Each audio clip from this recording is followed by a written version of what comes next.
부족하지만 하나님의 말씀을 들고 이 자리에 섰습니다. 하나님, 놀라운 오병이의 역사로 함께하여 주시옵소서. 감사드리며 예수 그리스도의 이름으로 기도드립니다. 아멘. 우리가 인생을 살아가다 보면 모든 것들이 끝났다고 절망 가운데 있을 때, 희망이 없을 때 참으로 어려울 때가 있습니다. 그럴 때마다 우리가 상황을 보는 것이 아니라, 문제를 보는 것이 아니라 하나님의 말씀을 붙들 수만 있다면 그 신실하신 말씀이 희망이고, 그 말씀이 신실하기 때문에 우리는 아무리 깜깜한 암흑과 같은 현실에 처한달지라도 마치 새벽이 가까우면 가까울수록 칠흑같이 어두운 것처럼 그 가운데서 희망의 끈을 놓지 않을 수가 있습니다. 이스라엘 백성들이 하나님의 그 역사를 통해서 민족적 재난이 봉착할 때마다 남은 자는 그 재난을 극복하고 새로운 역사를 창조할 희망의 상징처럼 늘 그들이 하나님의 계보를, 믿음의 역사를 이어가고 있습니다. 하나님께서는 아무것도 알지 못하고 우상의 도시에 있는 갈대아 우르에서 아브라함을 무조건적으로, 선택으로, 은혜로 구원해 주셨습니다. 노아 때도 마찬가지죠. 인간들이 얼마나 죄악이 간용되었던지 하나님이 사람 만드신 것을 한탄하시고 근심하시고 이들을 홍수로 물로 쓸어버리려고 결심하셨습니다. 그때 그러나 노아의 가족은 하나님께 은혜를 받았습니다. 그래서 남은 자로 가게 됩니다. 남은 자는 은혜로 택하심을 받은 자, 하나님의 은혜로, 하나님의 선택으로 택하심을 받은 자입니다. 그 남은 자는 아브라함의 경우처럼 은혜와 믿음의 계보를, 구원의 역사를, 하나님의 나라를 꾸준히 이어가는 사람들입니다. 아브라함의 경우처럼 은혜와 믿음의 계보에 속한 자이고, 하나님의 구원사에게 촉진제 역할을 하는 그런 사명을 가지고 있습니다. 아무리 유대인들이 혈통적으로나 종족적으로 선민이라는 것 때문에 그들의 특권과는 무관하죠. 그 남은 자의 사상은. 그렇다면 남은 자의 특징은 무엇인가? 남은 자는 타락한 자들 속에서 남겨진 자들이기 때문에 늘 소수예요. 소수고 그들은 늘 애롭습니다. 대다수가 안악하고 부패하고 넓은 길로 가는 그 가운데서 아브라함처럼, 노아처럼 경건하게 믿음의 계보를 이어가는 사람들입니다. 오늘 본문에 나오는 이스라엘의 구원 문제가 나옵니다. 이스라엘 민족 전체의 구원은 아니죠. 여기서 하나님의 주권적인 선택에 의해서 구원받기로 작정된 이스라엘 백성들은 한 사람도 남김없이 예수 그리스도를 통하여서 구원할 것이다, 회복시킬 것이다. 그 본문의 내용이 그것입니다. 그런데 현재 상황은 그것이 아니에요.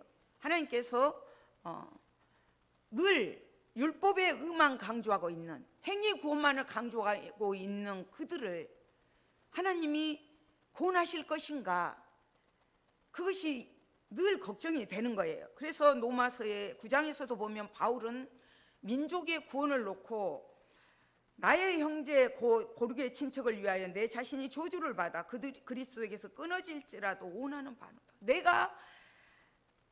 내 자신이, 내 생명이 끊어질지라도 내 동족의 구원을 아파했습니다.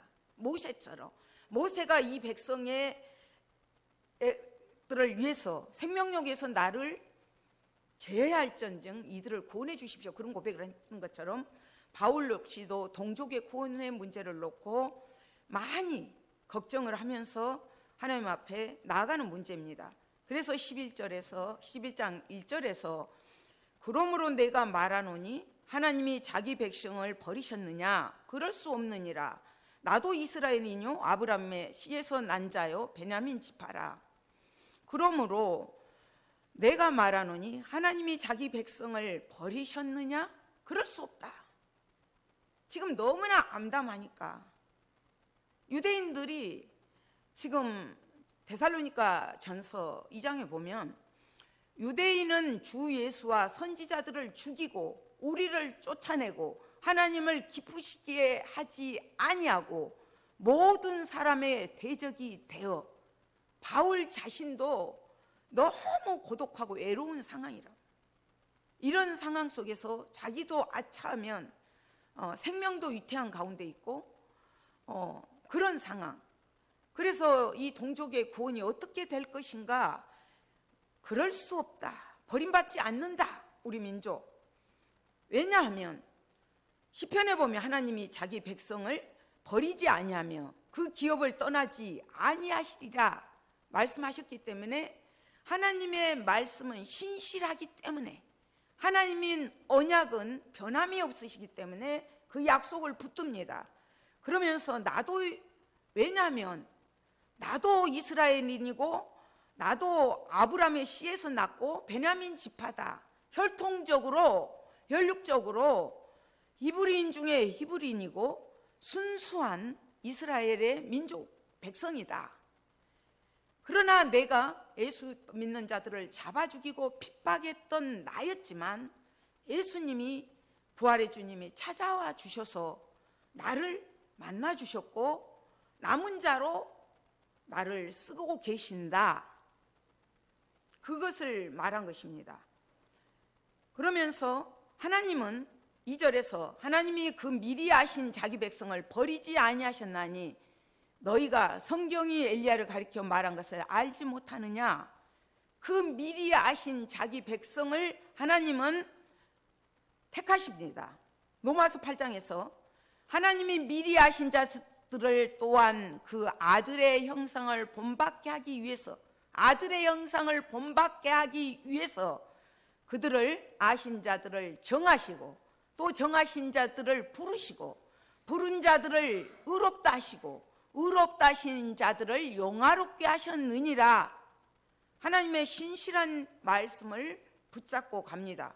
그래서 너희가 성경이 엘리야를 가리켜 말한 것을 알지 못하느냐 하면서 엘리야도 남은 엘리야가 절망 가운데 실망 가운데 자기 혼자 남았다고 하나님 앞에 하소연을 할 때 그것이 아니라 너만 남은 것이 아니다 하나님 말씀하셨습니다. 그러니까 어떻게 보면 바울 자신이 엘리야의 심정과 똑같아요. 엘리야 역시도 그렇게 고백하잖아요. 주여 그들이 주의 선지자들을 죽였으며 주의 제자들을 헐어버렸고 나만 남았는데 내 목숨도 찾나이다. 이스라엘 역사상에서 가장 악한 왕이 아합 왕입니다. 아합 왕이고 이세벨이란 여자가 페니키아에서 이렇게 아내로 맞이하게 되는데 얼마나 악한지 몰라요. 이 왕비가 곳곳마다 그 바알 숭배 산당을 지키하고 바알을 보급시키기 위해서 양송소를 운영을 해요. 그리고 아세라 목상들도 세우게 하고 사마리아 수도에 신전들 예배드리는 제단들을 다 헐어버리고 우상 신전으로 뒤바꿔버립니다. 그랬을 때 엘리야가 갈멜산에서 너희 하나님이 살아계신 하나님이면 불로 응답하신다. 그래서 바알 선지자 450명과 엘리야가 대결을 하죠. 그랬을 때 그들이 아침부터 저녁까지 바알이여 바알이여 바알이 하면서 계속 안 되니까 나중에는 막 자기 몸을 피를 막 긁으면서까지 흘리면서까지 바알이여 바알이여 바알이 하지만 응답이 없습니다. 엘리야가 너희 신이 잠자러 갔나 보다 주무시나 보다 깨워라 그러면서 계속적으로 얘기를 합니다. 그러나 엘리야는 믿음으로 아브라함과 이삭과 야곱의 하나님이 살아계심을 믿습니다. 기도했을 때 하나님께서 불로 응답을 하십니다. 도랑의 물까지라도 다 태워버리죠. 그렇게 능력으로 하나님께서 함께 하셨는데, 그 엘리야가 이세벨의 말 한마디 때문에, 내일 이맘때에 너를 반드시 죽이겠다는 그 말 한마디 때문에 갈멜산에서 호렙산까지 도망을 갑니다. 도망을 가서 노뎀나무 밑에 앉아서 죽기를 구하고 있는 거예요. 나만 남았다는 것 때문에 하나님 앞에 하소연을 하면서 죽기를 구하고 있을 때 하나님께서 하시는 말씀이 4절에서 그에게 하신 대답이 무엇이냐? 내가 나를 위하여 하나님을 위하여 하나님의 영광을 위하여 남겨두었다. 바알에게 무릎 꿇지 아니한 사람 7,000명을 남겨두었다. 숫자적으로 꼭 7,000명이 아니라 7,000은 완전수, 하나님의 충만한 수를 말합니다. 하나님의 충족 요건을 채울 수 있는 그 수죠. 오늘날 바알은 무엇이냐면 신약에는 혼합 종교의 대표예요. 바알. 그래서 내가 나를 위해서 바알에게 무릎 꿇지 아니한 한 사람 7,000을 남겨두었다 말씀을 하십니다. 그러니까 하나님은 대단하시죠. 예수 믿는 선지자들을 다 죽이는 그때 하나님의 사람들이 다 죽여버리고 엘리야가 정말로 암담하고 나만 혼자 남았다고 낙심하고 절망하고 있을 때 하나님은 하나님을 위해서 바알에게 무릎 꿇지 않는 경건한 사람들, 깨끗한 사람들을 남겨두셨습니다. 노아의 때에도 하나님의 은혜를 입은 자, 그들을 남겨두셨고, 엘리야 때도 바알에게 무릎 꿇지 않는 경건한 자들을 남겨두셨습니다. 엘리야 때나 바울 때나 사도 바울 때나 마찬가지죠. 지금도 마찬가지입니다. 오늘날 우리가 남은 자입니다. 바울이 내가 남은 자다 그 말을 하면서 엘리야 때나 사도 바울 때나 하나님은 여전히 남은 자를 통해서 일하고 계신다. 이사야서에 보면 모든 나무의 밑둥을 다 잘라버립니다. 구루투기만 남아있는데 그 구루투기에서 싹이 나서 거룩한 씨가 되어서 그것이 하나님의 영광을 나타내게 됩니다. 시대마다 하나님은 그 거룩한 씨를 남겨두시고 경건한 자를 남은 자로 남겨두셔서 일을 하십니다. 그러나 이들은 지금 바울 그 유대인 동족들은 그것을 알지 못해요. 그래서 그들은 늘 행위 구원을 율법으로 구원을 받으려고 애를 씁니다. 바울이 5절에서 그런즉 이와 같이 지금도 은혜로 택하심을 따라 남은 자가 있느니라. 지금도 현재도 구원의 시대에 지금도 남은 자는 여전히 존재하고 있습니다. 그렇지만 만일 은혜로 된 것이면 행위로 말미암지 않음이니 그렇지 않으면 은혜가 은혜되지 못하느니라. 은혜와 행위는 상반되죠. 은혜는 무슨 대가를 지불하고 어떤 전제 조건이 단서가 붙은다면 그거는 은혜가 아니죠. 은혜일 수가 없는 거죠. 은혜는 무조건적으로 하나님의 주권에 의해서, 그렇기 때문에 그것은 그 구원은 선물이고 은혜입니다. 그러나 그들은 그 은혜를 알지 못해요. 그래서 행위로 구원을 받기 위해서 하나님이 보내셨는데도 거부하고 패역하고 그런 자들입니다. 그래서 하나님의 순수한 그 은혜의 선택을, 그 은혜를 받아들이지 못하고 이렇게 다른 길로 가게 되는 거죠. 그러니까 선택받지 못한 자의 반열에 서게 됩니다. 그러니까 은혜와 행위는 전혀 상반되는데 지금 어떤 그 책에서 이런 책이 있습니다. 죽음에서 삶을 배우다. 그 책에서 하나님께 그 왕이, 어느 나라 왕이 100명의 아가씨를 세자에게 왕비로 책봉하기 위해서 꽃씨를, 여러 가지 꽃씨들을 다 나누어 줍니다. 다 나누어 주고 어느 기간을 두면서 이 화분을 잘 갖고서, 꽃을 갖고서 아름답게 피워서, 가장 아름답게 피워서 가지고 온 자가 왕비로, 세자 왕비로 책봉이 될 것이다 했습니다. 그래서 이제 저마다 그 화분을 열심히 갖고서 어느 날 됐을 때 왕이 그 화분을 다 가지고 오너라 했습니다. 가지고 왔을 때 저마다 꽃을 얼마나, 왕께 드리는 것이니까 최고의 꽃을 피웠죠. 가장 아름답게 꽃을 피웠고 향기도 진동을 합니다. 100명이 쫙 있는데 왕이 한 사람 한 사람을 거쳐서 갑니다. 왕은 꽃을 아름답게 가꾸는 아가씨라면 그 마음도 아름다울 것이다 생각하면서 그거를 그렇게 했습니다. 그런데 꽃이 그렇게 아름답고 그러는데도 왕이 그냥 다 지나가는 거예요. 그런데 한쪽 구석에서 한 아가씨가 빈 화분을 붙들고 울고 있는 거예요. 그래서 그곳에 가서 왕이 그곳에 멈춰 서서 너가 세자 왕비로 채택이 되노라 하면서 그를 말에 태우고 왕 궁전으로 갑니다. 그 꽃씨는 물에 따라 삶아버린 씨예요. 죽은 씨예요. 꽃을 피울 수가 없는 씨예요. 그 왕은 그 진실함, 그 깨끗함, 그 겸손함, 그 씨가 정직한 그 마음을 알아보기 위했던 거죠. 마음의 꽃을 피우기를 원했던 것입니다. 그러나 저마다 다른 사람들은 인간의 방법으로 꽃을 피웠던 거죠. 그러나 그 아가씨는 아무리 피워도 꽃이가 나지 않으니까 그걸 그대로 왕 앞에 가지고 나와서 울면서 왕한테 드린 것입니다. 우리가 행위로는 구원을 받지 못합니다. 율법으로는 구원을 받지 못합니다. 이미 우리는 하나님께로부터 끊어져 나올 때 죽었던 너희를 살리셨도다. 죽었던 우리를 예수님이 만왕의 왕이 되시고 만물의 창조자가 되신 예수님으로 인하여 우리를 살려주신 거죠. 의인은 없나니 한 사람도 없습니다.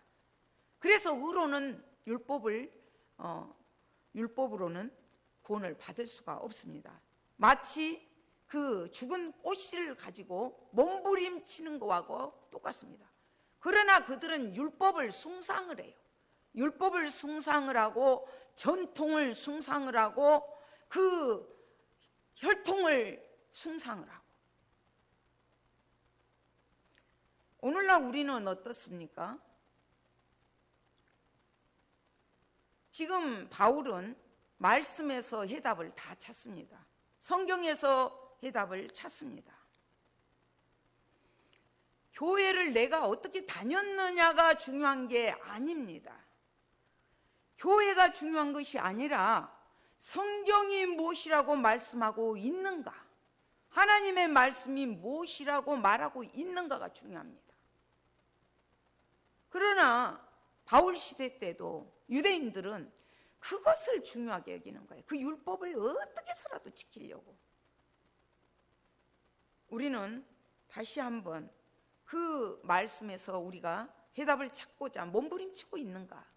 지금 코로나로 인해서 교회가 많이 실축되었습니다. 교회를 떠난 사람들이 많이 있습니다. 바울은 동족의 구원을 놓고 얼마나 몸부림치고 기도하잖아요. 그렇다면 그 떠나는 그 사람들을 보고 우리는 가만히 있을 것인가?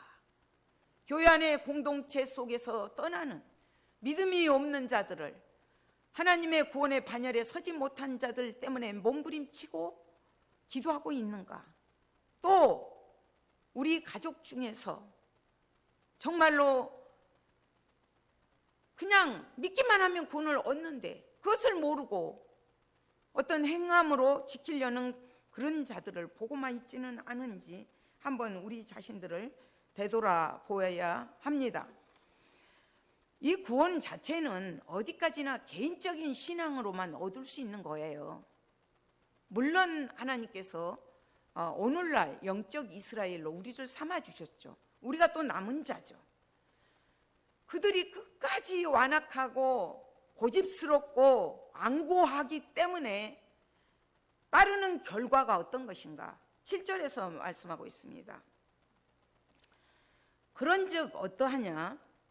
이스라엘이 구하는 그것을 얻지 못하고 오직 택하심을 입은 자가 얻었고 그 남은 자들은 우둔하여졌느니라. 이스라엘이 구하는 그것이 뭐예요? 그것이 율법으로 의를 얻고자 하는 예쓰는 거예요. 구원의 문제예요. 근데 구원을 얻지 못하는 거예요. 그래서 두 그룹으로 딱 나누어집니다. 오직 택하심을 입은 자, 택하심에서 배제된 자, 하나님의 예수 그리스도로 은혜로 구원받은 자, 그 구원의 반열에서 배제된 자, 두 그룹으로 나뉘게 됩니다. 그들이 우둔해져 버렸다는 거예요. 그래서 그 남은 자들은 유대인 그리스도 안에 들어오지 못한 자들이죠. 그냥 우둔해져 버렸다, 완고해졌다, 완악해졌다. 바로 왕이 출애굽 때 완강해요.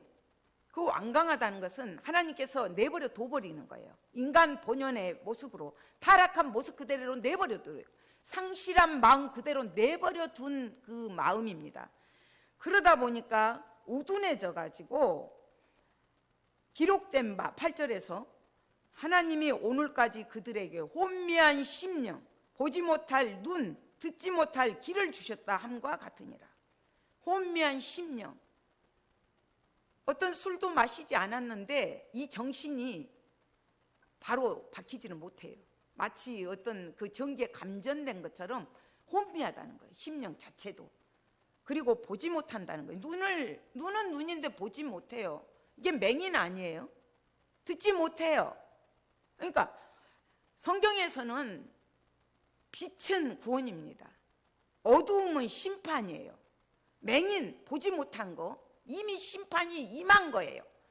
보지 못하고 듣지 못한 것은 이미 심판이 임한 것입니다.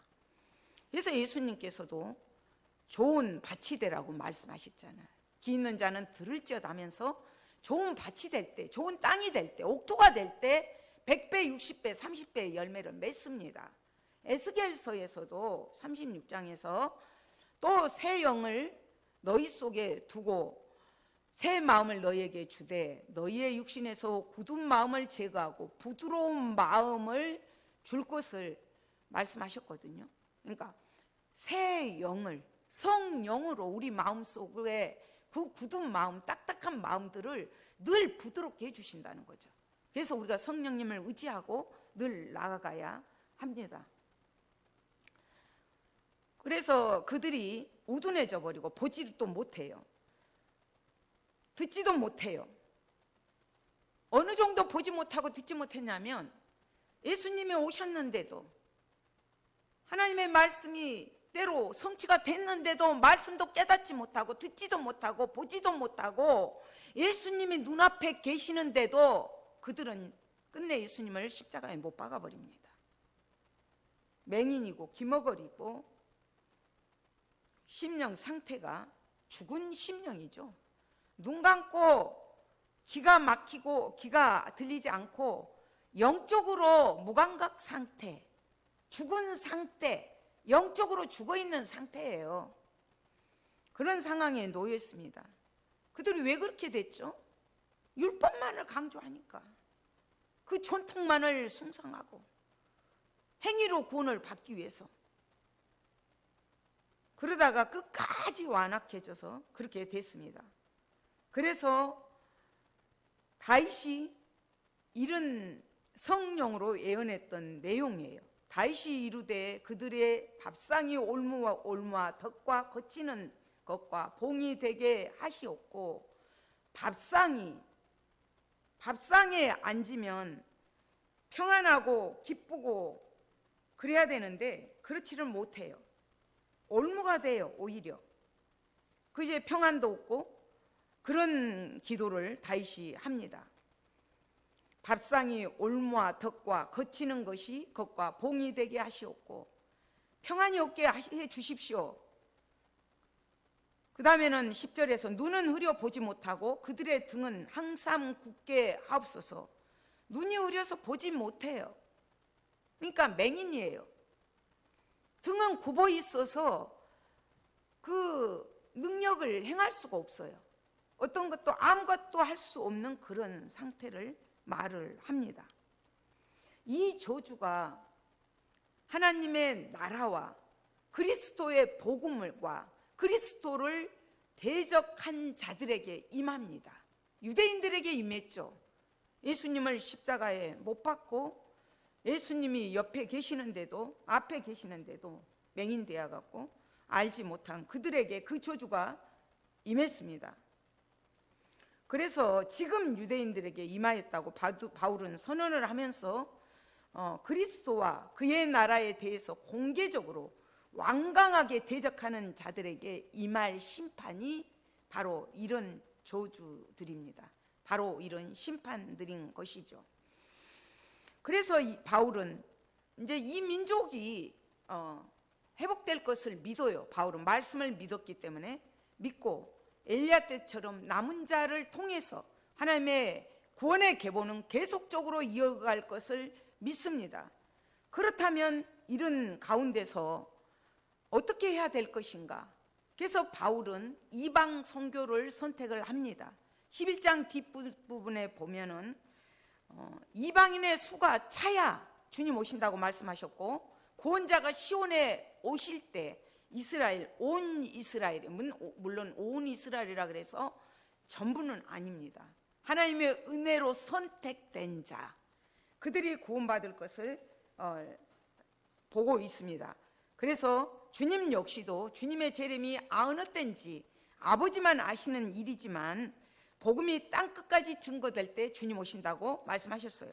그리고 이방인의 충만한 수가 구원 찰 때 이스라엘이 구원을 받을 거고 그 온 민족의 회심이 지금 유대인들이 돌아오고 있습니다. 예루살렘에서도 지금 유대인 그리스도인들이 지금 날마다 늘어가고 있습니다. 그래서 이제 바울은 이방 선교에 몸부림을 치면서 헌신을 하면서 끝까지 순교를 합니다. 하나님은 이스라엘을 버리지 않으셨다. 구원해 주실 것이다. 그것을 믿었죠. 그래서 바울은 그렇게 구원의 문제를 몸부림치면서 하나님 앞에 묻고 또 기도하면서 성경에서 해답을 찾습니다. 그렇다면 오늘날 우리는 남은 자의 사상으로서, 남은 자의 사명으로서, 남은 자로서 어떻게 해야 될 것인가? 바알의 시대처럼, 엘리야 시대 때처럼 바알에게 무릎 꿇지 않는 경건한 자의 모습으로, 거룩한 자의 모습으로 살아내야 합니다. 바알이 오늘날 풍요해요. 풍요. 물질 많잖아요. 너무 풍요로워서 오히려 하나님과 멀어지는, 섬기기가 어려운 이때가 되었죠. 그래서 예수님, 인자가 올 때 믿음이 있는 자를 보겠느냐? 인자가 올 때, 예수님 오실 때 믿음이 있는 자를 찾기 어렵다는 거예요. 이럴 때 우리가 거룩한 씨로, 남은 자로, 경건한 자로 빛과 소금의 역할을 감당을 해야 합니다. 어두운 세상에 빛을 발해야 되고 썩어져가는 세상 속에서 나만 남아있는 것 같고 나만 예로운 것 같지만 하나님의 신실하신 말씀을 붙잡고 소금의 역할을 감당해야 합니다.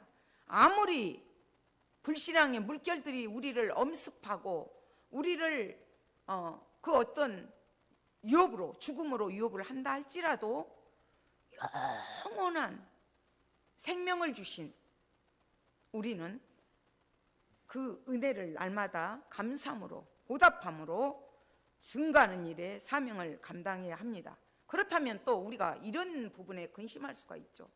그러면 교회 안에 하나님의 은혜로 선택받은 자가 있고 선택받지 못한 자가 있어요. 그러면 저 사람은 하나님이 선택했나? 저 사람이 애정하고 했나? 그거는 우리의 문제가 아니에요. 완악한 마음도 하나님께서 완고하게 내버려 두신 것이고, 은혜로 택한 것도 하나님의 주권이에요. 하나님의 주권을 믿고 저 사람이 하나님의 은혜로 선택을 받았는지 받지 않았는지 우리는 모르기 때문에 복음을 전해야 합니다. 바울처럼 끝까지 그 복음을 전하고 그 이스라엘의 민족의 충만한 수가 채워질 때 주님 오신 것을 우리는 기다리면서 우리의 행실을 거룩하게 단장하고 주님 맞이를 준비하면서 끝까지 남은 자의 사명을 감당하는 우리가 되시기를 소망합니다. 아버지 감사합니다. 오늘날 우리를 남은 자로 삼아주시고 남은 자의 사명을 감당하라고 오늘 또 말씀을 통하여서 바울 자신이 남은 자이고 엘리야에게도 시대가 어려울 때 경건한 자가 없다고 낙심했을 때 하나님께서는 하나님의 영광을 위해서 하나님의 이름을 위해서 하나님의 구원의 계보를 이어가기 위해서 7천을 남겨두셨다고 말씀하신 것처럼 오늘날도 남은 자들에게 하나님께서 함께 하심을 믿습니다. 주님, 우리가 남은 자임을 믿사오니 우리가 주님께서 은혜로 선택해 주신 남은 자의 사상을 가지고 남은 자의 사명을 가지고 끝까지 믿음을 지키고 거룩한 행실로 거룩한 구루터기의 사명을 감당하는 저희들이 되게 도와주시옵소서. 감사드리며 예수 그리스도의 이름으로 기도드립니다. 아멘.